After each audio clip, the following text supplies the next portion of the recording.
자, 순서 문제가 36, 37번 두 번에 걸쳐서 등장을 하잖아요. 상당히 후반부입니다. 그래서 많이들 긴장하고 되게 재수생들하고 상담을 해보면 보통 이 순서 문제 풀다가 머리가 하얘졌다 이런 경우가 되게 많아요. 그래서 여기에 대한 풀이법이 정확하게 있어야 돼요.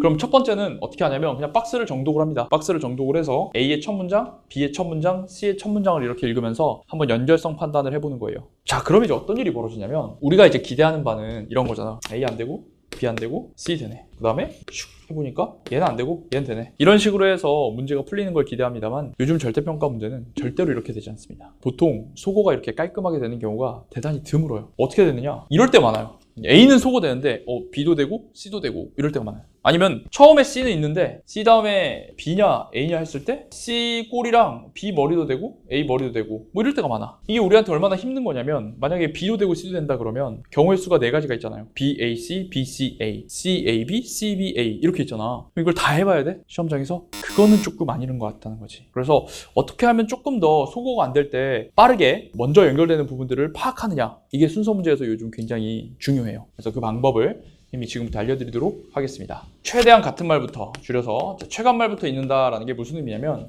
박스랑 B, 박스랑 C 이렇게 약식으로 제가 2개만 한번 가지고 와봤습니다. 자, 박스에서 침묵은 금이다 라고 하고 있어요. 침묵은 금이래. 그러니까 조용히 하고 있는 게 좋다는 거죠. B, 그러나 요즘은 적극적으로 자신의 의견을 피력하는 게 중요하다. 어때요? 그러나를 통해서 앞뒤가 서로 다른 말로 연결되므로 적절하다. 이렇게 판단할 수 있겠죠. 동그라미 해줘야 됩니다. 다음, 박스랑 C. 입이 무거운 사람은 믿음이 간다. 입이 무겁다는 게 뭐예요? 침묵한다는 거죠. 믿음이 간다는 게 되게 좋다는 거니까 같은 말이네요. 그럼 B도 되고 C도 돼요? 누구부터 있는다? 여기서 경우의 수를 다른 걸 막 B, A, C 막 이런 거 할 필요가 없다는 거야. 그냥 바로 누구부터 간다? C부터 가면 되겠다는 것이죠. 박스, C, B 같은 말부터. 왜냐면 같은 말로 이은 다음에 그러나 하면서 다른 말 하면 되는데 얘랑 얘를 읽고 난 다음에 그 다음에 C로 가면 연결이 안 돼요. 여기는 목소리를 내는 게 좋다라고 해놓고 갑자기 목소리를 내지 마라 이래버리면 연결이 안 되잖아요. 그렇기 때문에 같은 말부터 먼저 읽는 겁니다. 이게 빈칸뿐만 아니라 순서에서도 얘랑 얘가 연결되네 라는 걸 파악하려면은 결국 같은 말끼리를 여러분들이 빠르게 보는 게 되게 중요해요. 다음, 두 번째 진짜 순서 문제에서 여러분들이 명심해야 될 키워드가 바로 선후관계예요. 선후관계. 자, 선후관계라는 건 뭐냐면 원래 제가 이제 영어교육과 전공을 하면서 예전에 이런 유형들이 어떻게 개발되었는지 이런 거를 공부했었거든요. 근데 이 순서 유형은 어떤 지문을 학생들이 제대로 이해했는지를 물어보려고 만들어진 거냐면 이 선후관계를 제대로 이해했는지를 만들어 보기 위해서 낸 거예요. 그래서 항상 얘도 되고 얘도 되네? 라고 하면은 어쩌지? 하지 말고 같은 말이 뭐지? 같은 말이 없으면 선후관계상 앞서는 게 뭐지? 그 생각을 꼭 해보셔야 돼요. 예를 들어보겠습니다. 박스는 콜라가 건강에 미치는 영향을 알아보기 위해서 실험을 하고자 했대.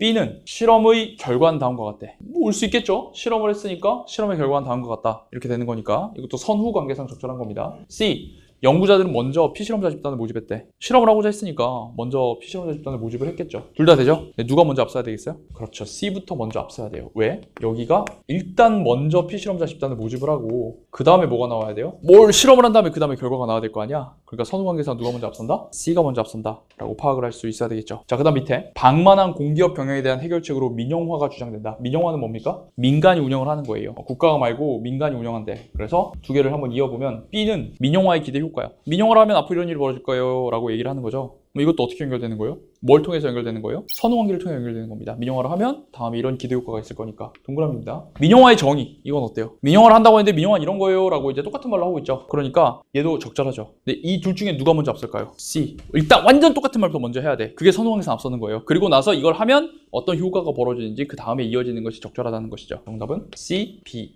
이렇게 되겠습니다. 그래서 최대한 같은 말부터, 그것도 안 되면 선후관계를 따져본다. 자, 근데 그것조차 안 될 때가 있어요. 그냥 B도 되고 C도 되는데 뭐 같은 말도 없고 선후관계도 뭐가 먼저 앞서는지 모르겠다 싶을 때가 있거든요. 그럴 땐 어떻게 해야 되냐면 각각의 꼬리가 어느 쪽 머리와 연결되는지를 따져 보셔야 된다. 꼬리를 봐야 돼, 꼬리. 무슨 말이냐? 자, 봐봐. B랑 C가 둘 다 돼. 근데 박스랑 B, 박스랑 C를 했는데 도저히 모르겠어. 최간말도 없고 선후관계도 안 따져. 그럼 뭐 봐야 돼? 여기를 봐야 돼, 여기. 꼬리. 근데 그것도 좀 막막하거든. 여기 꼬리도 보고 여기도 꼬리면 답이 나오냐. 자, 여기서 잘 들으셔야 돼. 이 경우 막막하다면 이 스킬을 사용할 수 있는데 그럼 B 꼬리도 봐야 되고 C 꼬리도 봐야 되잖아. 근데 뭐부터 좀 먼저 보면 좋냐면 주로 이 연결어나 부사어 등을 통해서 꼬리에서 소재가 바뀌는 곳이 있어요. 거기를 좀 먼저 주목해서 읽어줄 필요가 있어요. 자, 이걸 줄임말로 꼬리에서 소재가 바뀐다고 해서 꼬소바라고 할 겁니다. 그럼 문제가 굉장히 쉽게 풀 때가 많아. 봐봐. 얘랑 얘가 있는데 뭐부터 읽어야 될까? 만약 B도 되고 C도 된다고 한다면 이걸 읽는 거예요. 왜?